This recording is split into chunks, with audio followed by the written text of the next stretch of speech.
That is, along with the payment of the costs pursuant to Wisconsin Statute 973.06 in paren 1 and paren AV, negotiated in the amount of $30,000 that was deposited with the Clerk of Court's office last week. Attorney Johnson, is that your understanding of the agreement? It is, Your Honor. Mr. Borgwardt, is that your understanding? It is. I have a plea questionnaire form. Did you go over this form with your attorney? I did. Did you understand it? I did. I'm going to go over it with you also. It says you'll be pleading no contest to the charge of obstructing an officer. Is that correct? Correct. You are 45 years old, 17 years of schooling. You do have a high school diploma or equivalency. You understand the English language and the charge to which you are pleading. Is that correct? Correct. You are not currently receiving treatment for a mental illness or disorder and have not had any alcohol, medications, or drugs in the last 24 hours. Is that correct? Correct. By entering your plea, you're giving up several constitutional rights. Your right to a trial, to remain silent, and understand your silence could not be used against you at trial. To testify and present evidence at trial, to use subpoenas to require witnesses to come to court and testify for you. To a jury trial, where all 12 jurors would have to agree you're either guilty or not guilty. To confront in court the people who testify against you and cross-examine them, and to make the state prove you guilty beyond a reasonable doubt. You understand these rights, and that by entering this plea, you are giving up those rights? I do. There are several elements to the charge. The state would have to prove each element beyond a reasonable doubt before you could be found guilty. You obstructed an officer. The officer was doing an act in an official capacity. The officer was acting with lawful authority. You knew the officer was an officer acting in an official capacity and with lawful authority, and you knew your conduct would obstruct the officer. Do you understand those elements? I do. I'm not bound by any agreement. I can sentence you to the maximum penalty, in this case a $10,000 fine and 9 months in the county jail. Do you understand that? I do. If you're not a citizen of the United States, your plea could result in deportation, the exclusion of admission to this country, or the denial of naturalization under federal law. Do you understand that? Yes. If I accept your plea, I'll find you guilty of the charge of obstructing an officer. Do you understand that? I do. Other than what has been said here today, has anybody made any threats or promises to get you to plead here? No. Have you had enough time to think about this? Yes. Have you had enough time to discuss this case in the plea agreement with your attorney? Yes. Do you have any questions? I do not. Do you understand what we're doing here today? Yes. Knowing all of this, do you still wish to plead no contest to the charge? Yes. Attorney Johnson, did you go over the plea questionnaire with your client, including all of the rights your client's giving up, elements of the crime, and potential penalties? I did. Did you discuss this case in the offer with him? Yes. Do you believe he's entering his plea knowingly, voluntarily, and intelligently? He is. Court approves the waiver, finds the defendant is entering his plea knowingly, voluntarily, and intelligently. Is the state using the criminal complaint for a factual basis? Yes, please. Any objection? No. Based on that, the court finds there is a factual basis for the plea based on the complaint. The court will find you guilty as charged, order a judgment of conviction be entered here today. With regards to sentencing, other than the parties, is there anybody who wishes to address the court? Hearing nothing, what does the state have to say? Thank you, Your Honor. We now know that in the late evening of August 11th of 2024, the defendant arrived in Green Lake, Wisconsin, and put in motion the final steps to his plan of faking his death so that he could disappear from his everyday life of being a husband and father in Wisconsin and realize his selfish and self-centered plan to travel overseas to be with a woman that he met online. Months earlier, defendant began the extensive planning to execute this perfect plan to disappear from his normal life. He took out a sizable life insurance policy. Defendant transferred money overseas. He regularly communicated with the woman, professing his love and desire to create a new life with her. He reversed his vasectomy. He applied for a replacement passport, claiming that his original one, which his wife found in the family safe in its normal place, was lost or stolen. He researched and studied how to successfully disappear. He looked into how to fake a drowning and chose our beautiful lake, Green Lake, which his research revealed would make his ruse more believable. He believed that Green Lake's great depth would mean that a body would not surface. According to the defendant, his entire plan to fake his death, to devastate his family in order to serve his own selfish desires, hinged on him dying in the lake and selling his death to the world. His words. What defendant didn't count on was the great concern and dedication of the Green Lake County community and the dogged resolve of our law enforcement. For 58 days, the Green Lake County Sheriff's Department, with the support and assistance from community members, Bruce's Legacy, the Wisconsin Department of Natural Resources, cadaver dogs, deep divers, fishermen, local businesses, regional and national law enforcement partners searched for the defendant. The defendant's family was left to believe that he was missing or worse, dead. Meanwhile, law enforcement was determined to help his family find closure and left no stone unturned, looking into any and all resources in an attempt to determine his fate. Through the use of national and international law enforcement tools, 58 days after the defendant faked his death, this investigation pivoted. Law enforcement discovered that on August 13th of 2024, the defendant was encountered in Canada. Law enforcement would continue to dig and find that the defendant flew from Canada into Europe, where he then went to the country of Georgia. Once there, he began to create a life with the woman he met on the internet, getting a job and an apartment. The defendant continued to covertly monitor the news to ensure that he was successful in faking his death. He took extra precautions while overseas so as to not leave a digital footprint that could lead to his discovery. Once again, the defendant did not count on the determination and dedication of our law enforcement. Beginning on November 8th of 2025, 89 daes after the defendant faked his death, the Green Lake Sheriff's Office began a months-long electronic communication with the defendant. Chief Deputy Vandekoek talked with him by electronic communication. The defendant admitted to his ruse. He admitted to the work he did, purchasing an e-bike, abandoning his vehicle, ditching the kayak on the lake along with his tackle box that had his driver's license in it and his fishing rod, stashing that e-bike and an extra battery along with clothes and money, riding through the night to the Madison area, where he dumped that e-bike in a park and later boarded a Greyhound bus which took him to Canada, flying then overseas to accomplish his goal. The Sheriff's Department continued to communicate with the defendant for approximately 1 month, convincing him to return to Wisconsin to account for and answer to his actions.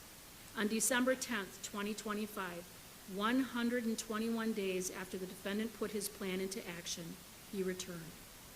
He is now convicted of the Class A misdemeanor of obstruction for knowingly placing physical evidence with the intent to mislead officers in the performance of their duties. Wisconsin State Statute 973.06 in paren 1 in paren AV allows this court to impose the reasonable costs expended by a state or local law enforcement agency or emergency response agency to respond to or investigate the false information that the defendant provided or the physical evidence that the defendant placed. Costs allowed under this paragraph may include personnel costs and costs associated with the use of police or emergency response vehicles. The total amount of recoverable costs in this case, pursuant to that statute, were calculated at $51,127.05. The state calculated this amount only for the time period beginning August 11th of 2024, when the defendant faked his death on our lake, up until that 58th day when that investigation pivoted, when we discovered that he had been encountered in Canada, and then shifted that investigation. That was the term of the obstruction. The total amount recoverable for the two departments that most actively were involved in the investigation were the Green Lake County Sheriff's Office in the amount of $35,522.73, and the Wisconsin Department of Natural Resources, $15,604.32. This is the total amount recoverable by the statute, but certainly not the total costs of all the work done by community and federal partners. The parties have agreed upon the resolution that the court is aware of, based upon the factors that the court must take into consideration at sentencing. The defendant, prior to today's date, was to pay the $30,000 that we negotiated, that will be split between the Sheriff's Department and the DNR to cover their costs for the investigation into the obstructing. That was done last week. This defendant's egregious obstruction, along with the parties' joint recommendation for 45 days in jail, court costs, and a DNA sample, is the recommendation that I stand behind and I'm asking the court to follow. Prior to today's date, Your Honor, the defendant had no prior criminal convictions. He now has a conviction for a crime of dishonesty. Certainly, any criminal charge, conviction, and sentence that this court today hands down will not be able to come close to undoing the incredible damage that this defendant, by his premeditated selfish actions, has done not only to his family, but our community. The destruction to his family can never be undone. For months, this defendant executed a series of plans that led to his children, his wife, his family, our dedicated officers, our community, our partners to believe he was dead. And while a misdemeanor conviction, along with 45 days in jail and payment of a portion of the costs expended by our law enforcement to discover his devastating act, cannot begin to fix the damage he has done, it tells our community that we will hold individuals accountable and may also act as a deterrent to future destructive plans such as this. Those that may wish to disappear are on notice that our community will not give up after a few days. We will continue to dig, and if we find that a crime has occurred, we will work to hold you accountable. Your Honor, I ask that the court follow the joint recommendations of the parties, accept the $30,000 payment of costs pursuant to the statute, sentence the defendant to 45 days in the Green Lake County Jail, along with the Huber privileges, impose court costs, and accept the DNA sample. Thank you. Attorney Johnson, the court has read the letter you submitted. Is there anything else you wish to say? Briefly, Judge. This is obviously a very unique case. My client deeply regrets his decisions that he made initially. However, I think he's made some really good and positive decisions after those events. All of the decisions boil down to one thing, and that is that he is here taking responsibility for his actions. When he first retained me, obviously I had to look at everything and advise him of the options he had moving forward. Those options were to take a litigation path or to see if there was some way that we could amicably resolve this. Option one, obviously from a legal standpoint, was quite interesting due to the facts and circumstances surrounding this case and whether or not a jury would believe that the conduct that he engaged in warranted a criminal conviction. But he did not want to go down that path. And as we see here with the media attention, he did not want to turn our community into that. He wanted to accept responsibility for his actions.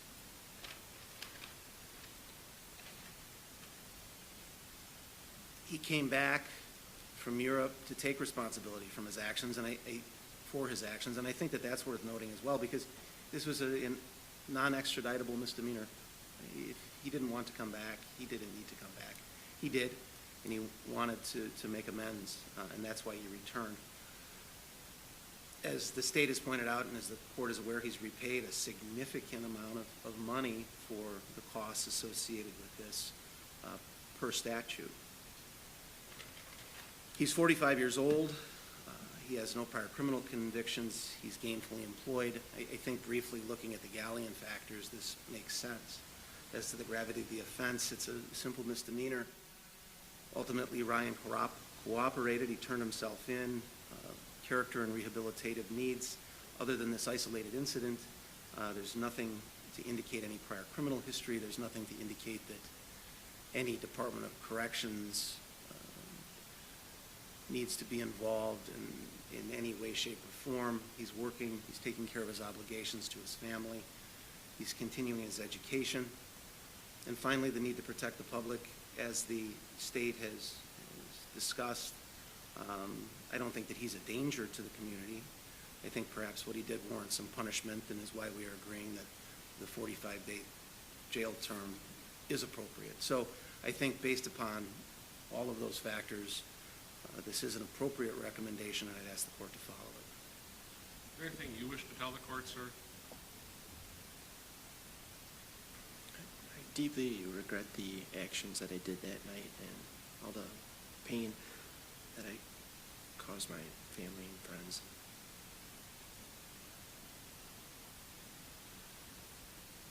There are three major factors the court takes into consideration when determining an appropriate sentence: the seriousness of the offense, the protection of the public, and the rehabilitative needs of the defendant. The first factor is the seriousness of the offense. To be clear, the defendant is not being sentenced on faking his death. That is not a crime in the state of Wisconsin. It is up to the legislature to determine if it should be a crime and what, if any, penalty there should be for it. The defendant is facing a sentence on the crime of obstructing an officer. This is typically for someone who gives a false name or misleads an officer. It is not a serious crime, but it is a drain on police resources. In this case, the defendant led law enforcement to expend time and resources to search for him. That made more difficult the performance of their duties. Now, the defendant has said he didn't think law enforcement would search for him as long as they did. But the point is, the defendant's actions, faking his death, required the sheriff's department to expend resources to search for him, and that obstructed law enforcement. The second factor the court looks at is the protection of the public. The court doesn't believe this is a factor in this case. The third factor the court looks at is rehabilitation. The defendant has no criminal history and has already paid the county $30,000 towards the cost expended in the search for the defendant. He is here accepting responsibility. This leads the court to believe rehabilitation is not an issue in this case.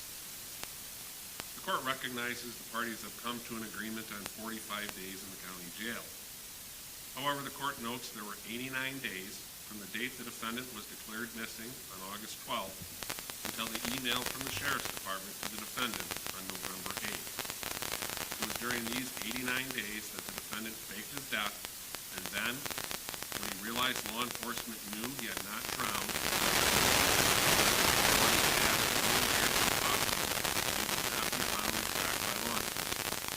he obstructed law enforcement for a total of 89 days. He could have come forward before that time, but he decided not to. A factor the court can consider for sentencing is deterrence for the defendant and anyone else who is thinking about faking their death. If you persist in your deception, the longer you obstruct, the longer you are duplicit, instead of coming forward and admitting your mistake, the longer the penalty should be. The court determines that the appropriate time for the defendant to spend in the county time he allowed his deception to continue. Therefore, the court sentences the defendant to 89 days in the county jail. The court grants Huber privileges, out-of-county service and travel, 60 days to report. The court also orders court costs paid within 60 days or set up a payment plan with the clerk of court. The defendant must submit a DNA sample. The money paid by the defendant shall be released to the sheriff's office and DNR as they agree upon. The defendant is entitled to 2 days of jail credit. Anything else from the state? No, Your Honor. Attorney Johnson? I don't believe so. Thank you, Judge. Thank you.